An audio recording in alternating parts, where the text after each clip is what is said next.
aquí estamos nuevamente con nuestras frases para pensar, con Jorge Fernández y Sara Lobato. Bienvenidos los dos. Muchas gracias. Aquí pensando y pensando. Habéis saludado en estéreo. Sí. Pues vamos con la frase para pensar de hoy. Vamos con la frase de hoy, que es una frase de esas históricas, muy conocida, seguro que no va a ser, digamos, desconocida para ninguno de nuestros oyentes o para muy pocos, pero que tiene un significado doble, ¿no?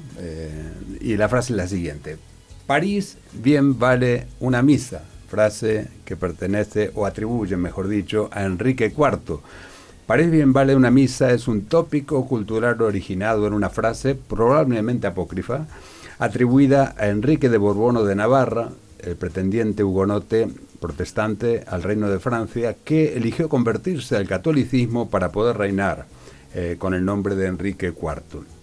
Desde entonces viene utilizándose con el sentido de la conveniencia de establecer prioridades. Es útil renunciar a algo, aunque sea aparentemente muy valioso, para obtener lo que realmente se desea. Pero el significado más habitual es en el sentido de afear a la falta de sinceridad o de convicciones, o de representar la tolerancia o el indiferentismo, especialmente en cuestiones religiosas, o cuestiones profundas de valores, de convicciones, ¿no? Me recuerda la frase famosa de los hermanos Marx, ¿no? De Groucho Marx, que decía: estos son mis principios, si no les gusta tengo otros. Bueno, parecido.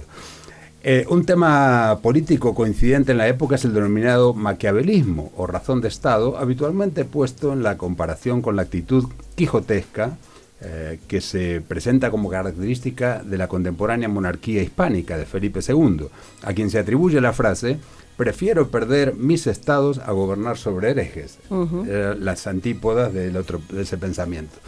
No obstante, también se considera que el modelo de Maquiavelo para el príncipe fue Fernando el Católico, eso dicen, y no menos característicos fueron los cambios de orientación política de Carlos V. En las guerras de religión de Francia, los bandos protestante y católicos habían estado enfrentando durante largos años. Distintas soluciones pacíficas al conflicto venían proponiéndose por intelectuales moderados de ambos bandos, denominados politics.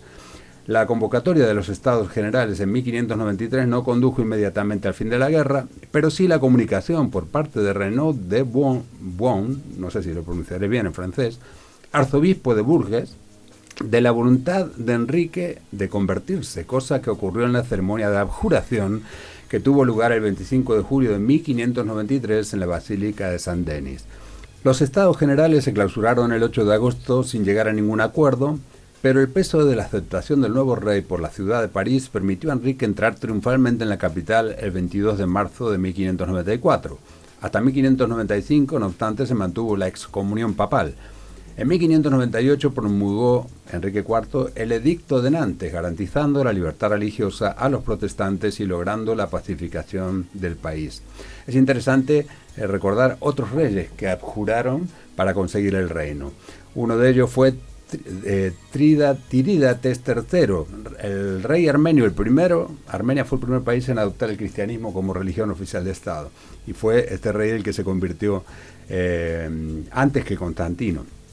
Clodoveo I, reino franco, también para conseguir el reino se convirtió al cristianismo, y Recaredo, reino visigodo de Toledo, también se convirtió al cristianismo para mantenerse ahí como rey de Toledo.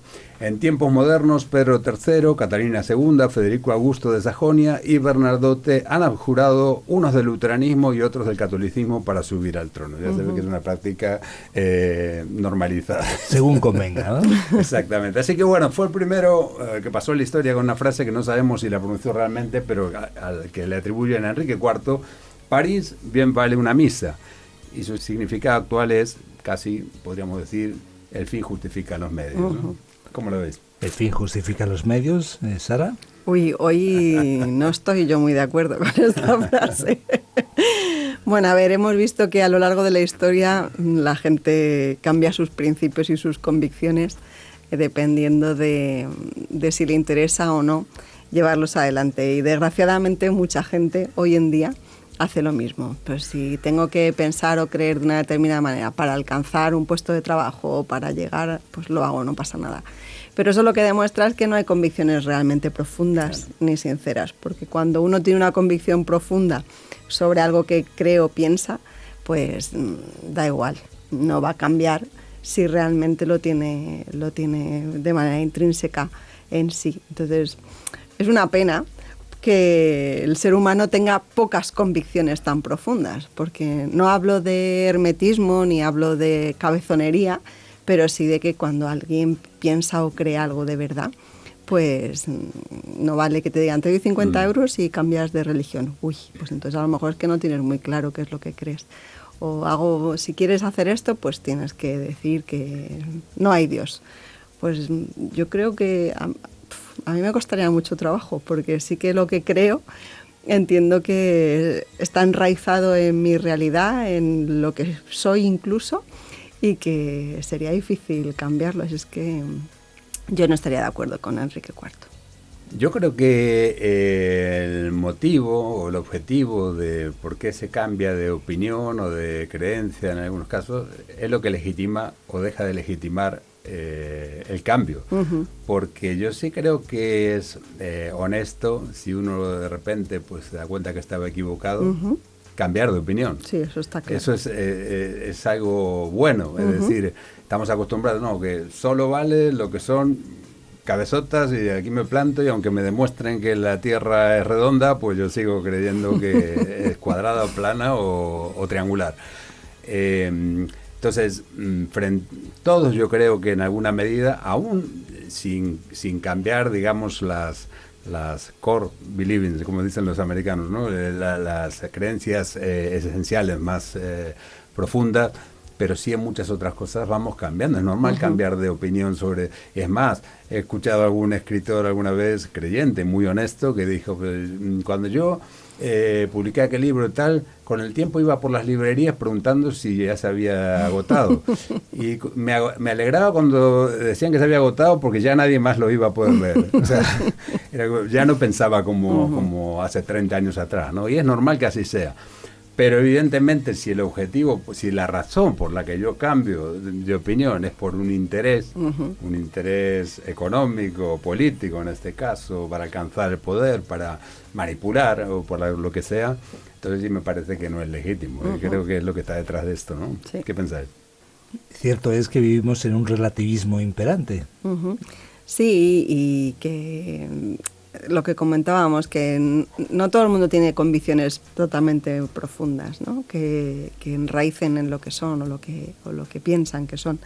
Pero, por supuesto, Jorge, es decir, el ir cambiando en algunos aspectos de mentalidad se llama madurez, es decir, hay que crecer, profundizar en los temas y se puede cambiar de opinión sin problema.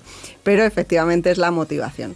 Claro. Si lo cambio por conveniencia, porque me conviene más pensar o acercarme hacia acá, pues yo creo que no tiene legitimidad, por supuesto. Claro, ahí está la gran frase de otro que tiene que ver con la religiosidad también, con Lutero, cuando delante del emperador Carlos V dice, ¿no? Mi conciencia está cautiva de la palabra de Dios, ¿no? Es lo contrario a lo que estaba haciendo Enrique IV. Sí. Él era monje agustino, pero sin embargo, pues cuando confronta su fe con las escrituras, se da cuenta que estaba equivocado, cambia de opinión en muchos temas y además lo hace público y le crea un montón de problemas, sí. Pero no podía renunciar a sus principios porque era su conciencia, ¿no? Lo que estaba sujetando esos argumentos. Entonces, esa es la otra cara de la moneda, ¿no? De Enrique IV. Y tú eres firme en tus convicciones, pues te animo a comunicarte con nosotros al 601 20 32 65 y nos cuentas qué opinas. Hasta aquí Sara Lobato, Jorge Fernández. Si quieres, puedes repetir la frase. París bien vale una misa, aunque Sara Lobato no esté de acuerdo. Con eso terminamos nuestra frase de hoy.